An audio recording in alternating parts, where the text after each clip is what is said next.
All right, today we are diving into a truly remarkable medical procedure. I mean, think about this. Doctors literally becoming civil engineers inside the human body. They build a brand new highway to fix a life-threatening traffic jam. And they do it all inside the liver. So let's get into how on earth they pull this off. I know, it sounds like something straight out of science fiction, right? How is it even possible to build a whole new path for blood to flow through one of our most complicated organs and do it without massive open surgery? Well, that is the central question we're going to answer today. Okay, so to really get the solution, first we have to understand the problem. And what we're talking about is basically a massive, high-pressure traffic jam happening inside the veins that lead right to the liver. This whole situation has a name. It's called portal hypertension. So the core issue here is all about the portal vein. Just think of it like a superhighway. All the blood from your digestive system, your stomach, your intestines, it all travels down this highway to get to the liver for filtering. But when you have a disease like cirrhosis, the liver gets scarred and hard, and it basically throws up a giant roadblock. Blood can't get through like it's supposed to, and so the pressure just starts to build and build and build up to really, really dangerous levels. And this is where that traffic jam turns deadly. You see, all that backed up pressure, it has to go somewhere, right? So it forces blood into these smaller, much more fragile veins that were never designed to handle that kind of load, especially in the esophagus. These veins, they're called varices, and they just swell up like overinflated balloons. And what happens when a balloon gets too full? It can burst. We're talking catastrophic internal bleeding. So the key takeaway here is, this isn't just some plumbing issue. It's a full-blown life or death emergency. So how do you solve a traffic jam this deadly? Simple. You build a bypass. And in medicine, this bypass is an absolutely incredible feat of engineering called a TIPS. That's short for Transjugular Intrahepatic Portosystemic Shunt. Yeah, it's a mouthful. We'll just stick with TIPS. Okay, so this image right here shows you the whole concept perfectly. A TIPS procedure basically creates a brand new channel, a shunt, straight through the liver tissue itself. What it does is connect that high-pressure, totally jammed-up portal vein directly to one of the liver's drainage veins, the hepatic vein, which has much, much lower pressure. This lets the blood completely bypass all those scarred, blocked-off parts of the liver. That's exactly it. It's a man-made shortcut. By creating this new express lane, the pressure in the whole system just plummets almost instantly. And that's what deflates those dangerous varices and stops the bleeding or prevents it from happening in the first place. It is just an ingenious and incredibly fast fix for the pressure problem. All right, so we've covered the what and the why. Now let's get to the really cool part, the how. We're going to see how interventional radiologists actually build this highway step by incredible step. Here's the basic roadmap for the whole procedure. It all kicks off with a tiny entry point in the neck. From there, it's a journey down through the body's vein system, then a super precise puncture right through the liver, and finally deploying a stent that props open that permanent shunt. So let's actually see what this looks like in action. Okay, and the journey begins. Using what's essentially a live X-ray movie called fluoroscopy, the radiologist carefully guides this long, thin tube, a catheter, from the jugular vein in the neck all the way down through the heart and right into one of the hepatic veins deep inside the liver. It's incredible navigation. Now this is the most critical step of the whole thing. From inside that hepatic vein, a long needle is pushed through the actual liver tissue, aiming for a branch of that high-pressure portal vein.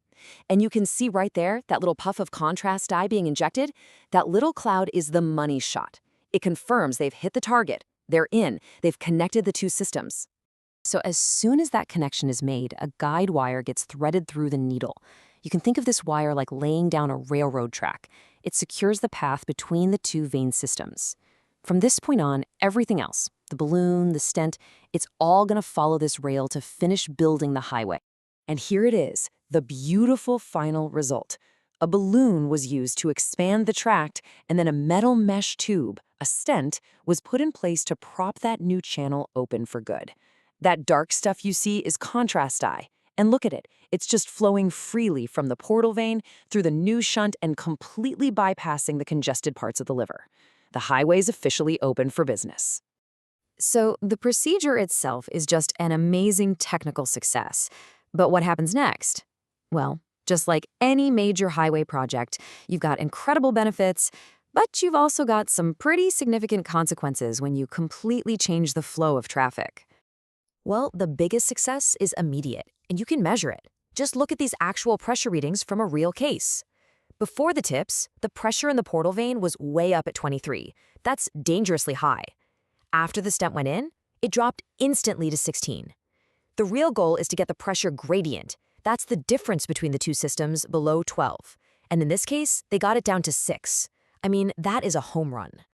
And listen, this isn't a fluke. The technical success rate for a TIPS procedure, we're talking about actually being able to build the shunt and stop the bleeding, is over 90%. It is just incredibly effective at the one job it's designed to do. But here's the major trade-off. Remember how the liver's main job is to filter toxins out of the blood? Well, when you create this bypass, some of that blood, toxins and all, now goes straight into the main circulation. This can lead to a buildup of those toxins in the brain, which causes confusion and disorientation. It's a condition called hepatic encephalopathy, and it is the most common and significant complication, affecting somewhere between 30 and 50% of patients. And there are other potential issues to keep in mind, too. The shunt itself can sometimes narrow or even clog up over time. Rerouting all that blood can also put a new strain on the heart. And for some patients, their overall liver function can actually get worse. So while the risks of the procedure itself are pretty low, managing things for the long haul is absolutely critical. So because you have this really delicate balance, a truly life-saving benefit on one side and some very serious risks on the other, the decision to do a TIPS is never, ever taken lightly. Choosing the right patient is everything. This flowchart here really gives you a sense of just how complex the decision is. A TIPS isn't a first-line treatment for everyone. It's usually reserved for very specific situations, maybe as a rescue therapy when nothing else can stop the bleeding, or sometimes as a preventative measure for really high-risk patients. The bottom line is, it's just one powerful tool in a much bigger treatment toolbox. And for some patients, the risks are just plain too high. For example, if someone has severe heart failure, their heart just can't handle the extra blood flow that the shunt is going to create. So the key point here is that a whole team of different specialists carefully looks at every single patient to make 100% sure that the benefits are really going to outweigh the very real risks. Which brings us to our final big picture question. There's no doubt the TIPS procedure is a brilliant, life-saving intervention. It can literally stop a patient from bleeding to death. But it doesn't cure the liver disease that caused the problem in the first place. So maybe the best way to think about it isn't as a final cure, but as a life-saving bridge.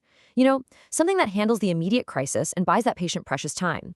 Maybe time to get healthy enough for the ultimate cure, which is a liver transplant. It's an incredibly powerful tool that changes lives, for sure, but it also really shines a light on just how complex managing chronic disease can be.